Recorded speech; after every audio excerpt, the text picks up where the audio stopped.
Alright, so when you hear this particular anthem, you know that this particular weekday, yes, Tuesday, the Champions League will be taking place across the various countries in Europe. Of course, in Italy, Monaco will be up against Juventus, and of course, Real Madrid will be up against Atletico Madrid and Madrid Derby. But before we come to the Champions League, let me just quickly introduce our gentleman in the studios. From my left, Wali Yabon, of course, facing me directly, Beliki. Good afternoon and welcome, gentlemen, to the studio. Good afternoon, good afternoon. It looks like today the BIM is dull. Is it because of the exam? Yeah, probably the exam sure, fever, I'm or sure. probably the air conditioners. Oh, it's not because of the aircon. Well, me, I don't think it's because of the exams. It's the mood has been down since last week. So Since last week. yeah, I think so. Not purposely for the exams, though, but I think the mood has been down since last week, and I usually don't know why. I don't think if it is because of the incoming or I don't understand if students are eager to go home. That is why they are reserving the best for the last. Well, I don't think so. I don't know, but I think it's already been done. But we are here to serve our listeners. All right. Well, Duncan, I don't think it's been down. It's been down. For me, I think it has lived up to its billing. It has been one of the spectacular Champions League that we've always witnessed or we've always wanted to witness. I don't know necessarily the Madrid factor, but quite apart from that, we've had the factor of Pep Guardiola coming into play. We've also had Monaco against the wild card, eliminated Pep Guardiola's Manchester City, and we have Real Madrid also gunning in for his their 12th Champions League, Juventus, the great comeback of Barcelona. So I think it's already lived up to its billing, and we are gradually getting to its final stage, where we have Real Madrid against Atletico Madrid, and then Juventus against Monaco. So I think it's been fantastic. But tonight, Monaco will be up against Juventus. So in the first leg, they lost by 2-0. Well, from all scratch, I think it's down and dusted for Monaco. But if you could believe, or if you could remember, the last time they came so close was way back in 2004, when en route to the final, they eliminated a certain Chelsea at Stamford Bridge when they played 2-2, and then they went to the finals. But unlucky for them, they were eliminated, or they weren't able to clinch the trophy against a more hungry side, FC Porto. So I think they've come close once again, and they've gradually come to the end of the road, because Juventus taking a 2-goal cushion at France in Monaco are not going to set back, and then I think it's going to be one of the greatest, or one of the saddest news in the history of Juventus, because to go away, take a 2-goal lead, and then come back home, and then it's going to be difficult. And one thing is, they've only considered 2 goals in all their matches, home and away basis, in the group stage, and then to the 1/16th, 1/8th, and then to the 1/4 stage. So I think it's going to be an easy ride for. And in their last 3 matches, Monaco is yet to score a goal against Juventus. So it's everything is gearing towards a victory for Juventus. So I think. Let me ask you this particular question. Juventus have not conceded goals, but then Monaco have scored 6 goals in their last 2 Champions League away games. Should that spell a bit of trouble for Juventus coming into this fixture? Well, I don't think it's going to be any news of a bother for Juventus. They met Barcelona, who staged a comeback against PSG. They were able to shatter their MNS in a home and away basis. They put 3 at their backyard. Went to Camp Nou, played a goalless draw, went to Monaco, and then defeated them by 2-0. So it's coming from the backdrop of these performances. I don't think it's going to be any worry for Juventus. The backline of Bonucci, Bazzagli, Chiellini, I don't think. But one thing is, they are not going to take chances. That is one thing I believe with the Italians. Even though they are ahead, they've already qualified, so to say. They are not going to take any chances against Monaco, because with the slightest mistake or with the slightest loss of concentration, they think anything can happen. That is one thing with the Italians. Whether they are by 4 goals or 5 goals, they don't take chances, they don't lose chances unless something extraordinary happens. So I don't think it's going to be any worry for Massimiliano Allegri's boys, or with the likes of Bonucci, Miralem Janic, and then the likes. But one thing, Duncan is Ghanaians love their players. You know, one thing I observed in the first leg, or I think in the second leg of Barca Juventus at the new camp. Immediately I saw Kodwa Samoa warming up, getting where I was watching the match. It was as if Kodwa Samoa has scored the winning goal. We came to score the winning goal. We love our players, so I would prefer Kodwa Samoa start this game because. I'm not sure. We are not sure. It's going to be difficult because Alessandro has played him back very well. At first, it was Patrice Evra. He meandered his way through to push Patrice Evra, and then Alessandro, phenomenal, fantastic. So it's a Juventus win. So let me push you to the wall. What do you think will be the scoreline? I think it's going to be an entertaining game, not necessarily a boring game. I think it's going to be entertaining because. Juventus are already up by 2-0, so they are going to entertain their fans. So I don't think it's going to be Juventus will entertain their fans. Similarly, so to say, they don't really entertain because they have nothing to lose. They are up by 2 goals in the first leg, and they are going to play to the gallery of the supporters. They are not going to force themselves because they have a final to play.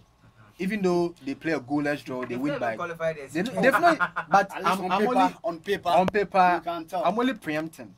So whether they win by a goal to 0 or they play a goalless draw, they've already qualified to the final. So it's going to be an entertaining game, and then the slow. But if we don't take care, it's going to be a boring game. We are going to have Monaco attacking. We're also going to have Monaco, who will also be coming out. We've already lost everything. So let's go all out and try and see if at least we could get a goal, salvage something, or let's say give the traveling fans something to go home with. So it's going to be an end-to-end stuff, an entertaining stuff, but I think Juventus might win by a goal to 0. For that, you first asked Meleki question about whether the Champions League, this season Champions League has been up to that. But I think yes. You see, after the by your answer. Oh no, it's not that. But you see. After the Champions League draw, most of the pundits across the world said Monaco, we will not see even Monaco at the semi-finals. Even I said Monaco, they are just going to do markets over there. They are not add up to the numbers, but they are going to sell their players. That is what I said. But now at the semi-finals, you see Monaco, Juventus. We were predicting Barcelona, the likes of Barcelona, Bayern Munich over there. But no, now we are seeing different teams over there. That tells you Leonardo Jardim has done very well with the likes of Kylian Mbappe, Bernardo Silva. These are very young guys. They are doing a whole lot for them. And look at the number of goals they've been scoring. And if you sit back and watch them, you see that he has built a team for the next 3 years. So I think Monaco, although this today's game will be something of, let's say, entertaining game, as Meleki said. Are you sure it's been entertaining? Sure, because do you know one thing? In the first leg, Monaco didn't play that much. I was even bored because I was expecting them to play their normal game as they used to play, but no, they didn't do that. Juventus possessed everything. On even first half, they played most of the ball, and also second half too. I think Monaco even came in last 20 minutes to the end of the game. But now, looking at the stats on paper, Leonardo Jardim said something that if they are able to get first a goal in the early goal, I think he said they can do something. They can upset the distant Juventus. So let's go to the Madrid derby. Madrid derby. You see, for sure. One thing is that this year's Champions League is clear to tell that it's Madrid and Juventus at the finals. Now, one thing I like about Madrid is that our coach Zinedine Zidane, he has done a lot of work for Madrid. Sure. You see, I think we you will laugh because one thing is, let's compare Zinedine Zidane, Marino, let's say Antonio Conte, let's say Carlo Ancelotti. I will not bring us Wenger. No. If it was you say Mourinho or different coach, you will see the kind of hype they will give to these kind of coaches. But it's because it is Zinedine Zidane. He is not getting that hype, but he is people believe it's magic. People believe it's luck, but it's not so. Even look at their second team when they are playing. Look at them. They are hungry for success. They are hungry for the goals. So that tells you he is building a team. Now, if Bale is not in, Isco will come in. If Bale is not in, Asensio. So he is building that team. But tomorrow's game, I see Madrid qualifying because getting 3-0 at the Santiago Bernabeu and go. You see, when Madrid is playing at Santiago Bernabeu, is that sort of fear in them. They mostly don't score that much at Santiago Bernabeu, but when they go to let's say away when they go up, mostly they score. So tomorrow's game, I see both teams getting goal. Both teams will get a goal, but I think at the end Madrid will qualify. And today I see Monaco losing to Juventus. And they said I think the records they said Monaco have never won a game in Italy in 7 attempts. So I'm not sure. So the finals is set. Not this time. It's set. Not this time. The finals is set. It's Juventus, Madrid, and Madrid on Tasima. Yes. It's 50-50. 50-50. Because you don't expect Kumasi Asante Kotoko to get this kind of results. Because Kotoko is a big club. But then let me not cut you. There's a popular saying that you reap what you sow. Sure. That is why I said it's 50-50. It's 50-50 because I think they were appointed in somewhere in November. That is the management, Dr. Kwame Che. Dr. Che. Then he started appointing his management members. Then after that, he appointed a coach. Meanwhile, I think Michael Osei was around. And later, they sacked Michael Osei. Then they brought in new coach. And they sacked Zerasco. Yeah. Then they brought in Frempong Manson. Yes. So you see, a whole lot of decisions has gone by. But one thing, their challenge is not from one side. Management plays parts. But before you come to that, I mean, Miliki, let's look at the Kotoko issue in itself. It looks like everybody's wanting to pick it from an angle. Some say it's the management, some say it's the playing body, some say it's the technical team. For you, what do you think the Kotoko problem is? And even to a larger extent, it's not been mentioned regularly, but then there are a few people of the opinion that the challenge or problem of Kumasi Asante Kotoko appears to be the spiritual owner, the club owner, who too forced it. So it's like everybody, it's like small pools, everybody in the angle they're taking it from. I don't know the angle that you want to take it from. Where do you think the biggest problem for Kumasi Asante Kotoko is? Duncan, for me, I think all those that you mentioned are to be blamed for Kumasi Asante Kotoko. Not include. I'll take the life patron out. Yes. Because you can't be the woes or the hindrance behind your own team. For me, I think it's the supporters. Supporters have a part to play with Kotoko's woes. The presenters, the media, read the presenters, the playing body. I'll come and explain. The playing body, the technical team, and then the management. Now let me start from the top. Now the management have a part to play in the sense that they came in when Michael Osei has done chunk or majority of the work. He had done pre-season with the team, recruited his own players, and then somewhere along the line, Opokunti was taken off. Then came Dr. Kwame Che, the executive board chairman of the club. Now he came in, and then he said, per the clause in Michael Osei's contract, he can be reassigned. So he was reassigned to the under 20, and then came in Coach Zdravko Lugarosic, who is a former coach of King Faisal and Obuasa Shantigo. Now let's not forget that this coach came in, and then he said he's not ready for the. If you quite remember, I think 2 weeks or 3 weeks at the start of the league, he said he's not ready for the Premier League. His boys are not ready per the system he wants to play, because that 3-4-3 is a definition of rules. I've been to the stadium so many times. Yeah. Whether 3-5-3, 3-4-3, the whole point is 3 at the back. Yeah. Now I've been to Park several times, and sometimes you find Amos Frimpong, the laterals, and then Eric Donko. Sometimes they don't know what to do. It's all about defining the rules for them at the laterals, and then the 3 back.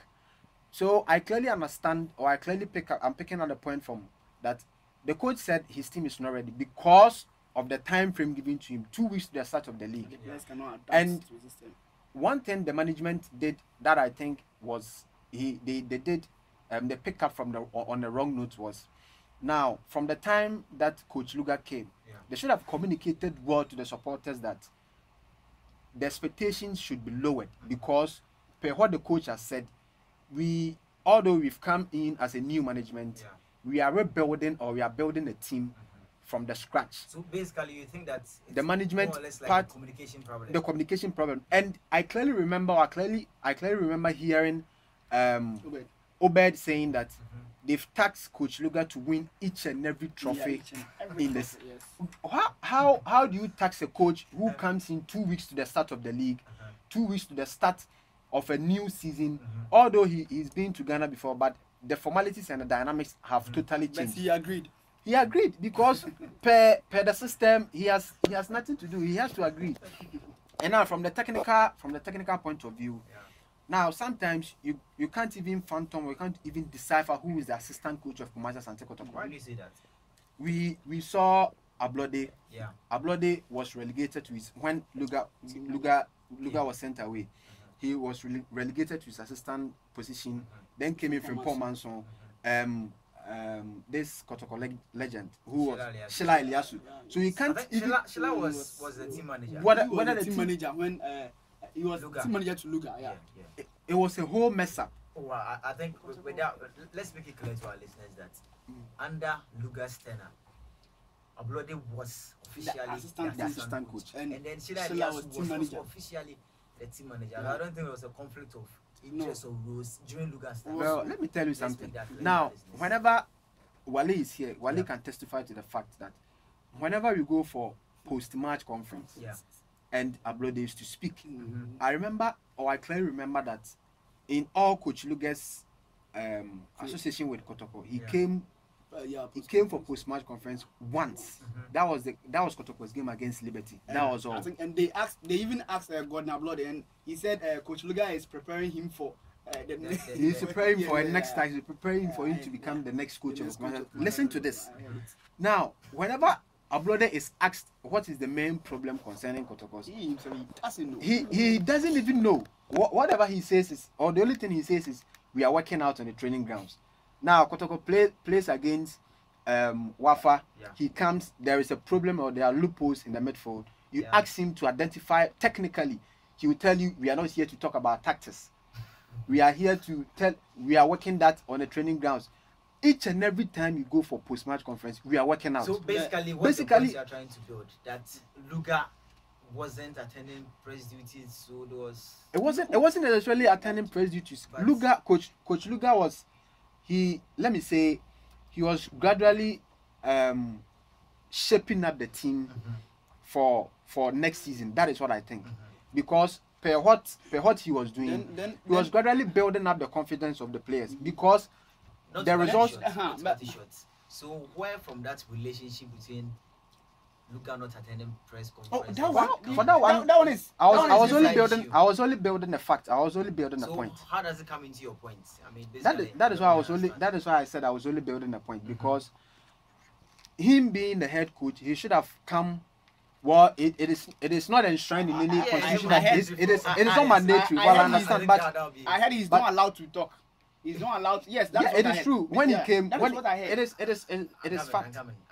Let's make things very clear to our listeners. I mean, there's one thing having a fact and then a rumor. Sure, that is why I said hey. Yeah, so you cannot substantiate it. So let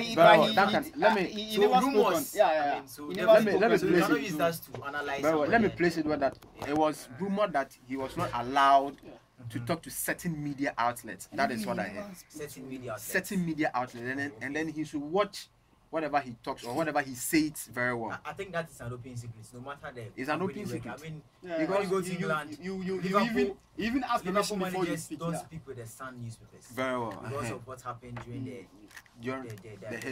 accidents that they had. So I think that shouldn't really be an issue. So I mean, for all the flaws of Kumasi Asante Kotoko, I think we shouldn't really hit them hard. Not necessarily hit them hard. They're from away from the technical point. I think the supporters also has a part to play in the sense that you have Kotoko supporters. It has been rumored, or I don't know. It has not been factually proven that Kotoko has 8 million supporters. Oh, no. They don't have that data. Very well, they don't have that There's data. No data. But then basically they have a lot of supporters. Yeah, sure. And then you have one single supporter going to the training grounds, gunning for support. They went to the training grounds to drive away the coach, simply because he is playing a 3-4-3 formation, which is not going down well with the players. Now, let's not forget that the players had not at that time come out to complain that they can't play. It was only a matter of time. Although Kotoko were not playing to the gallery of the supporters, the result, they were churning out results gradually. They were grinding results. They win by 1-0. Their best or their worst sometimes was to draw away. Gradually, Luga was building up the confidence of the players. Now, the supporters were agitating that they want to see better football. That is what I said. Management has a role to play in the sense that if they had communicated to the supporters that they should lower the expectation, in the sense that we have a new coach, there is a new management on board, and then we are gradually building up the team for next season. But the expectations would have... For a club like Kumasi Asante Kotoko, who won the league on several occasions, they happen to win the league the most times in Ghana. How on earth did you convince your supporters? You can convince them. You can convince them. After buying a certain Kwame Boahene or Mahama, these were big names for a lot of money. How do you convince them that you can do it? You see, this when you go to Madrid, for the past 5 years, they've never won La Liga. And for 5 or 6 years, they've never won. But then the target for Madrid was that to win La Liga this season. Exactly. La Liga this season. But so during those previous years, the target was to win the Champions League. Yes. They win it. Yeah. And at least they had about 2 or 1. Yeah, they won it. They won 2 or 1. Yeah. So you see, this is a big club. Even Madrid, they've done it. Why not Asante Kotoko? They can do it. I think you're missing the points. No. What I asked was that with what you said, Duncan, there is difference between having a team and having a squad. Yeah. Kotoko has squad in depth, but they don't have a team setup. Simply because you can have the Ronaldos, the Neymar, the Messi, but if you don't have a team, if you don't have a world plan system, a world workup tactical exploration, you can have all the players, but still you will lose. Chelsea last season, they had all the players, but they were placed 10th on the league table. Now they have a certain Antonio Conte who's worked out the tactical system with the players, made them understand. And now look at where they found themselves. I hope you get where I'm driving. Not necessarily. I'm only using them as a case study. I'm only using Chelsea. Players won the league under Jose Mourinho. So what happened the following season? It's not a matter of a system failure. I think it's a matter of problem. I'm only using them as a case study with the player system. But anyway, they have all the players. But if you don't have a world plan system that can accommodate all these players. But Miliki, let me cut you short here. I mean, I'm a supporter. I sit in my room, I listen to radio, I listen to TV stations, I listen to various sorts of communication. And I hear that Asante Kotoko have signed Kwame Boahene, who happens to be very, very, very good. They brought in Hama, was virtually one of the most entertaining players in the league. They brought in some few players from Pando out of Lions. They've brought in Abbas Mohammed, who was very good up front in the Confederations Cup, in the Champions League. Yakubu Mohammed, who I think probably wasn't the star name because he's been off the radar, but then still a good name. And then I also understand that Kumasi Asante Kotoko kept all, not necessarily all, but most of the players that played last year. How on earth would a management convince me that this is a team that is in real building, so I don't expect them to win the league? How do you say that to supporters? How can you convince them? Duncan, I think we have to be very, very fair to the management. Sure, we understand. In as much as yes, expectation was high, it was largely because of the materials they brought in. Whether the materials were good enough. I think it's one thing having good materials and one thing having good materials for the team. So that was where probably the conflict came in. The materials that Kotoko bought, I don't think they were bad. No, but they were not bad. When they were good enough for the team, that is where the issue lies. That is one problem, Duncan. Now, if you take Asante Kotoko, we all know that Kotoko and Hasselfolk are a different world on their own. If you take Hasselfolk as a bigger club in Ghana, Asante Kotoko, these two clubs can never be compared with the likes of Wafa and then Brekum Chelsea. Although Brekum Chelsea is a traditional club. Now you can have a player performing very well at Techiman City, performing very well with Liberty Professionals. But when it comes to Asante Kotoko, it's a different ball game together. Now you have Kwame Boahen coming in from Mediama, Abbas Mohammed, who was the leading goal scorer for Mediama in the Confederation Cup. Now you have Baba Mahama from Techiman City. You have a crop of all these players. Prince Aqua, one of the best passers and then the best ball jugglers. His visionary passes is very much is something to desire. Now you have all these players messing up with the old players. Now I said the information should have been communicated very well to the supporters in the sense that now these players are coming from a different background. Now the expectation should have been lowered because they are now coming to acclimatize themselves with the traditional or with the culture with the atmosphere of Asante Kotoko. Because when you go to the stadium, whenever Kotoko is playing as a new player, there's that kind of pressure. There is that kind of a huge pressure on your shoulders because if you miss even a chance, the way the supporters roll at you, I'm not missing the link. We are not being fair to the management members. Listen, like you cited the Madrid example, and like you said, if Madrid bring in Cristiano Ronaldo, Karim Benzema, Bale, like they did a couple of years ago, the expectation at Madrid across the city is simple. We need to win the Champions League. We need to win. Nobody cares about how these players acclimatize. They know that these guys are star names. Get me the trophy. And I said that, let's be honest, it is very, very difficult convincing supporters that with all these materials that Duncan, it's not difficult. We still Duncan, it's not difficult. Duncan, listen. It's not difficult. What was the position of Kotoko last season? They were fifth. And this season, Kotoko were fifth last season, which means they are coming back from, so to say, a seemingly worse season. Because if you take the pedigree of Asante Kotoko last season, they should have been first, or their worst position should have been second on the league table. Now they placed fifth, coming into a new season. And don't forget, there is recruitment done. No, with a new management, with a whole lot of stuff. And then don't forget that proud to that Kotoko had won the league 3 times. Yes. On the road. When was the last time they won the league? Back in 2015. 2015. 2016 it was Ashanti Gold. Last season was Wild Stars. So they just had a 2-year break. So the third year break. The expectation is to win the league. Duncan, you are missing out the point. You are missing out. It is not to say that we are being harsh on the management and then the players. I am saying in the sense that Kotoko as a big club or as a pedigree, as the clouds that they command, placed fifth last season, clearly shows that they are coming from a season in which seemingly things went very bad for them. They need to regroup and then come again. And then there was a new administration on board. There was a new coach, new players into the system. But most of the old players were kept. Most of the old players, but most of them are not playing. Necessarily, not necessarily, because new players were kept. I think what you are missing is that the whole point is that before the season started, your argument was that you have to curb the expectations of the fans. Sure. And what I'm asking is that how do you reduce the expectation of fans? You can. When you have brought in some of the big names in the Ghana Premier League. Yes. And then you've kept most of your players. That's the question I'm asking. Duncan, let me use it. Okay, let Wally you answer that then. But before Wally comes in, let me use this as an example. Yeah. Now I clearly remember Dr. K.K. Safon's administration when he came in as a new person to take up the mantle of Asante Kotoko. I remember his interview clearly that he said he is very new to the system. he does not know anything about football. During his administration, he brought in Maxwell Konadu. Yeah. They bought a chunk of new players. Yeah. Listen to my point.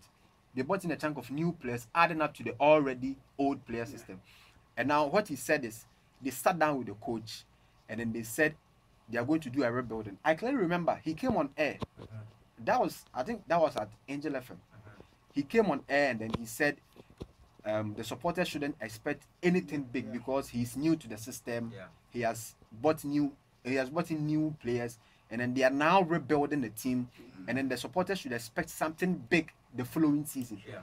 Now, in that season in which they are rebuilding, Maxwell Konadu wins the Ghana Premier League. So it's a plus. It's a plus for him. And then after the season, he came on air again and he said he communicated well to the supporters that they are doing a rebuilding. And then he didn't know that the success was going to come that easy or that within the shortest possible time. Yeah. So the supporters should expect something bigger the following season. So it is how you communicate well with the supporters. So if the supporters are made aware that, oh, we are coming back from a worse season, we've placed fifth, and then we are doing a rebuilding system because there's a new management, there's a new players. They are now acclimatizing themselves with the.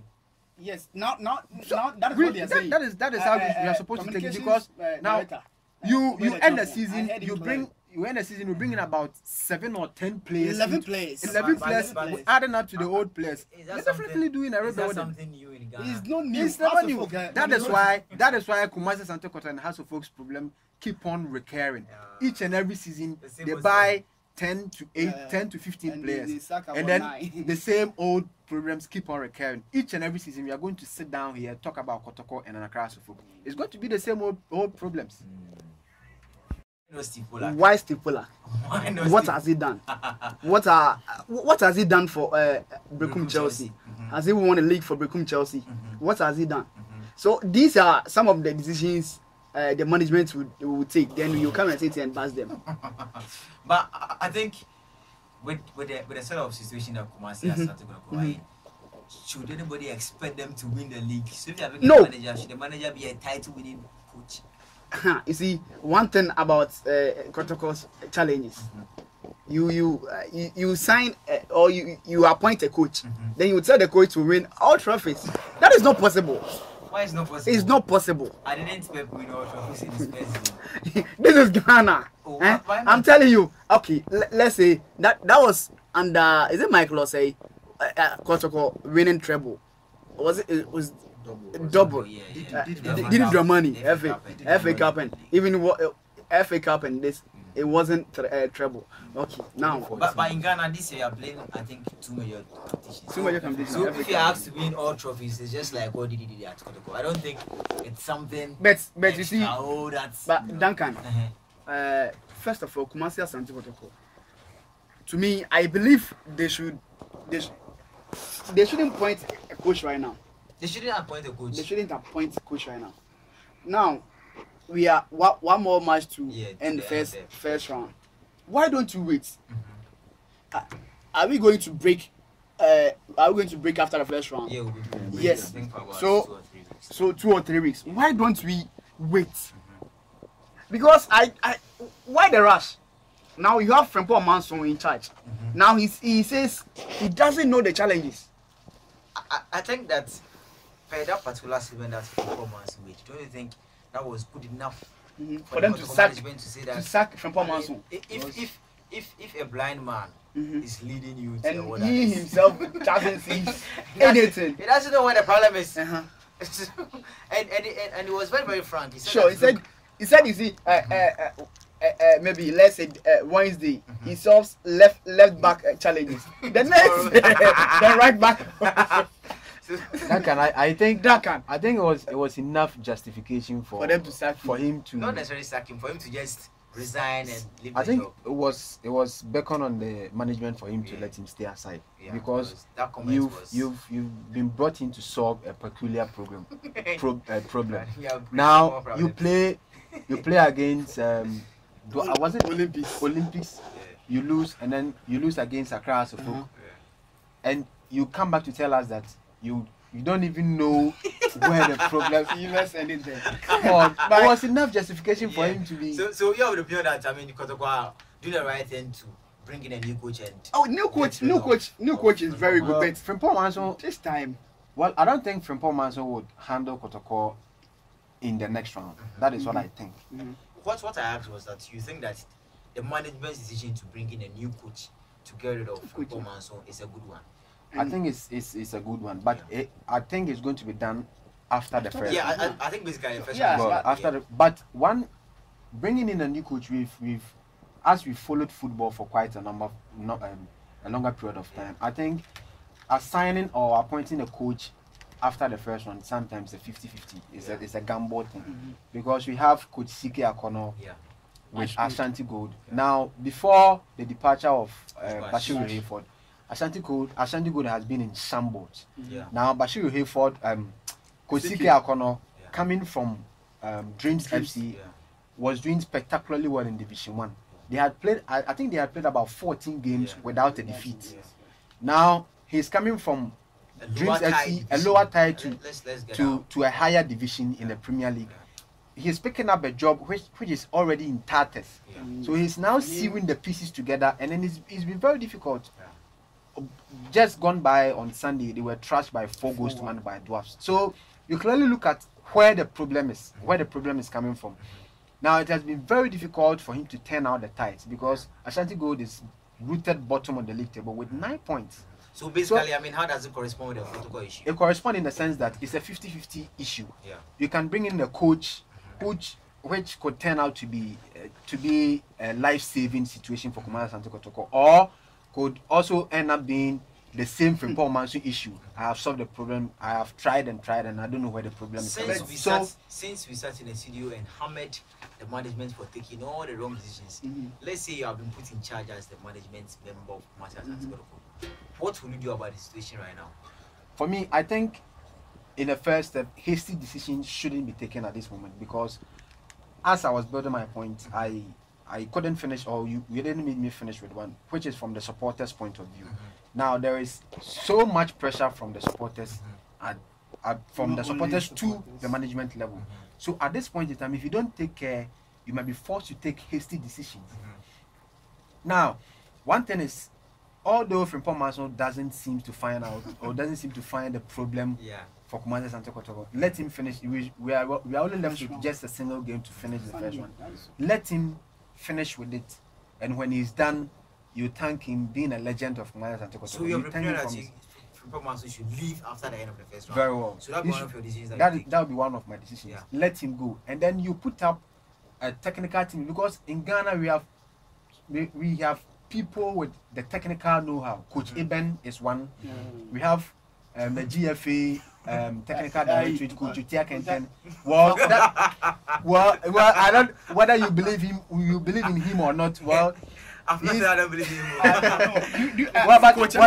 But what I'm saying is we have Coach Razak, who's been a former coach of Commander Asante Kotoko.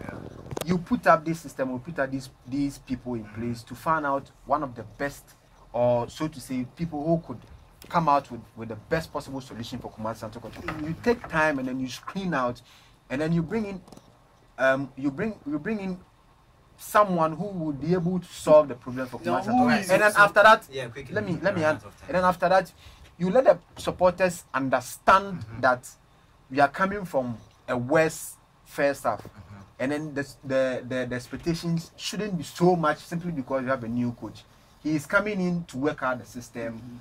Let's be patient with him. That is one thing that Herbert did in his days. That day in every season out, we keep luring, or we keep applauding him for his managerial skills. Herbert Mensah. We keep on applauding him for his managerial skills. That is one thing the supporters should understand. So for me, I think Frimpong Manso should be let to go after the first round. At the end of the first round. So they put up the system and then you appoint him. Back to you, Wale. You said that you don't think Polak is good enough for the job. I'm not saying Polak is not good. I'm saying what has it done? What are his credentials? So if it were you, who would you appoint? I'm not a coach. I'm not a management member. Okay. I'll put you on the spot. You are now part of the Kotoko management team. Which coach will you appoint to? Now, first of all, I'm coming. Quickly, please, your hand. Master, the fans of Kotoko, they are saying they don't like any white coach again. That's what they are saying. Seydou and Co. They said they don't like any white coach. So now Seydou has become the mouthpiece of Kotoko supporters. Who is Seydou? So now, that is what they are saying, and most of the fans agreed with him, and even Chairman Keva agreed with him. So you see where they are coming from. Yeah. Now you come back to Ghana and look around. Where are the coaches? Local coaches. Why are the local coaches? So who Didi Dramani is around. Otia Kenten. Just answer my question. Who would you appoint? I'm just trying to record the coaches. Okay. So now pick one. I think they should go back to Didi Dramani. Sure. That is what. So if Didi is not available, then who do you go for? Now on the local scene. Nobody. So allow Sibolak to make. Why Sibolak? Alright, yeah. House of Folk Management. Oh no. In Ghana, these were the same journalists who bashed the house management for bringing at the start of the season, and now these same people are now praising them. Do you know why I'm commending them? Tell me. Do you know why? When they brought in, I think he came in a day. He came in a week after the league started. Was it a week? Oh. No, I think a day. A day before the season started. Okay. And do you know what they said? They said, and even House of Folk supporters, they agreed with the management. Because he's not coming to work magic for them. He's not coming to work magic for them to start winning. So you think from day one, day two? The appointment of Frank Luther right? I'm not saying they had it right. First of all, they got it wrong. They should have done it earlier. But when he came in, they explained to the management, mostly Operado, that the coach didn't come early. He just came. So let's give him the time.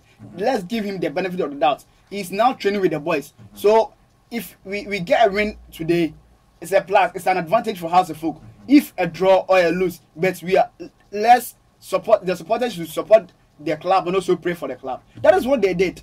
But that is where I'm commending them. But the appointment of the coach was wrong. The time of the appointment was wrong. But then there's a school of thought who thinks that House of Folk fans are relatively happy with their performances of their coach and their playing. Yes. Because they've been starved of success for a very, very, very long time. Let's not forget that it's been almost 7 or 8 years since House last won the league title. Yeah. So it looks like a second place finish and good football is even good enough for the House fans. But in Kotoko, don't forget that Kotoko won the league 3 times on the row. So 2 big clubs, but 2 very different expectations. But yes, I understand your point. But you see, that is why I believe in dialogue. Why I believe in we communicating to others and explaining things better to each other. If House of Folk fans, they are hungry for, let's say, a trophy, and the management comes out and says something to them, tell them this is not the right time. Now, compare last season to this year. Last season, what was their position? House placed third. Was it third? Yeah, let's say third. Yeah. Third on the league log. Yeah. And after that, they sacked Kenichi, and the assistant coach also went. Yeah, Prekun came in and he went away. And you see, the players were there. Most of the players were there. Then this year they brought in Malik Akowa. They brought in Benjamin, the goalkeeper. And he's not even in the post. He's not even in the post. And so look at the players. The core of the players are there. Now new coach comes in and he's training with the boys, and he tells the boys, or he said he has seen something in the boys that they can work for House of Folk, but he needs a set of players, about 2 or 3. He said he needs strikers because the strikers that he's using now, they are not up to the task. CD14 today he's injured. Today he's on and off. When did the coach say that? Yeah, I've heard it. I've heard it. From the coaches. From the coach, I think it was one of the post-match conference. That he needs strikers. Yes, one of the radio stations played it. He said he needs a striker. Yes. So this transfer window, you expect Hasbro to bring in a and it's almost close because it will close 15th May. They open it like 15th of last month and it will be closing this month, next week. So I don't know what they are doing now. But I think you should commend them. Look at the the kind of game they are playing. I think they are playing good football. They are for this year. I've not had an opportunity of watching House of Folk, but I've been monitoring commentary, and from what they are saying, and you see, for football, when they are playing the game and someone is running a commentary, and they are mentioning let's say House of Folk, then it means they are playing well. I'm not trusting. Okay, I'm not trusting. But you see, even if I trust them, they are winning. So let me go to Miliki. I think probably you've had a chance to watch House of Folk on a few occasions, either on television or I don't know if you've been to the pitch too. But do you think House of Folk are playing good football for their fans to be so excited? They're good football, they are winning. Duncan, I have had the opportunity to watch Accra House of Folk a couple of times, not necessarily live at the stadium, but on TV. And I think Star Times. Well, via Star Times. Well, I think the few that I've watched Accra House of Folk, I think they are playing well. Similarly, if you compare the performances or their style of play to last season, I think even Kenichi, I think is a bit improved, not necessarily better than Kenichi's performance, Kenichi's era, because at this time around you could see a free-flowing football. You could see a shift in the midfield whenever they lose the ball in the final third. The way they quickly regroup from the final third to the midfield, the interpositional passes, and yesterday their game against Wafa. Well, I saw a different House of Folk because whenever Wafa gets the ball right away from the center circle, you could see about 2-3 midfielders chasing Wafa, one of the Wafa players who has the ball, and it forced Wafa on so many occasions to revert their play back to the midfield. So, well, I think they are playing well per tactics. They are playing very well as against Kenichi's era, and I think it's a plus for Accra House of Folk. And since their defeat against Brekum Chelsea, since their 1-0 defeat against Brekum Chelsea, House of Folk has not looked back. They've won, I think four.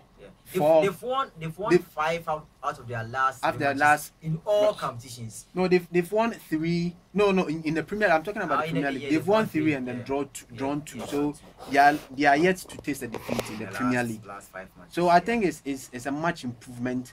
Although Francis Nuta came a day before the start of the Frank Nuta came a day before the start of the Premier League, and I think he's done well. And if you compare this performance to Coach Luga's performance, Coach Luga amassed 19 points for Asante Kotoko. Since he left, Kotoko have played 7 matches and has able to amass only a single point. Kotoko had 1 point since Luga left. Let me tell you, Kotoko have 1 point, and then they are lying 7th on the league table. 7th on the league table. So it clearly tells you that if they had maintained Coach Luga, things wouldn't have been how it is. But I think across the folk, they are in some win, or the mood is very the good. mood and then everything is charged for across the folk, and they are gradually climbing up to beat Wafa yesterday, the league leaders. Well, yesterday I didn't see that league leadership position in Wafa.